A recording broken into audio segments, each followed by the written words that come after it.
Pariwisata Bali kedepannya akan banyak menghadapi tantangan. Oleh karena itu, perlu dilakukan peningkatan kualitas pariwisata dari segi infrastruktur maupun keamanan, seperti yang diungkapkan oleh Gubernur Bali, Made Mangkupastika.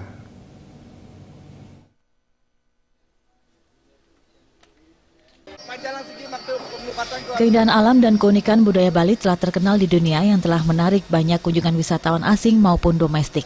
Gubernur Bali Made Mangkupastika menyatakan upaya meningkatkan kualitas pariwisata di Bali akan terus dilakukan.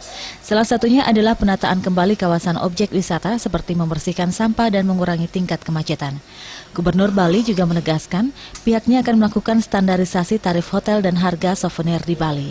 Berbagai upaya juga dilakukan untuk meningkatkan kenyamanan wisatawan yang berkunjung ke Bali, seperti mengantisipasi antrian panjang di bandara.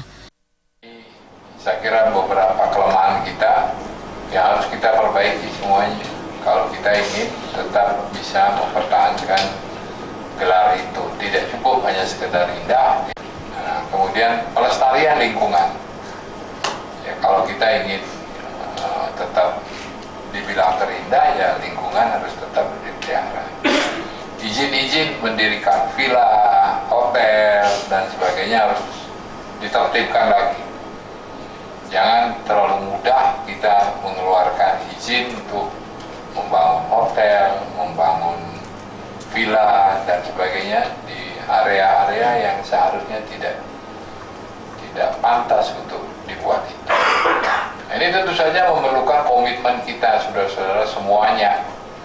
Ya, kita sudah tahu berbagai kelemahan. Nah, mari kita bersama-sama. Tentu saja langkah-langkah diambil ya. Sampah saya kira semua kabupaten itu sudah punya mekanisme untuk menyelesaikan itu. Perda tentang sampah juga sudah kita buat. Ya, payung hukumnya sudah jelas. Ya, tinggal kita laksanakan. Selain penataan di kawasan wisata, sektor keamanan akan menjadi prioritas. Saat ini, Polri dan TNI diharapkan senantiasa menjaga keamanan dengan bantuan masyarakat.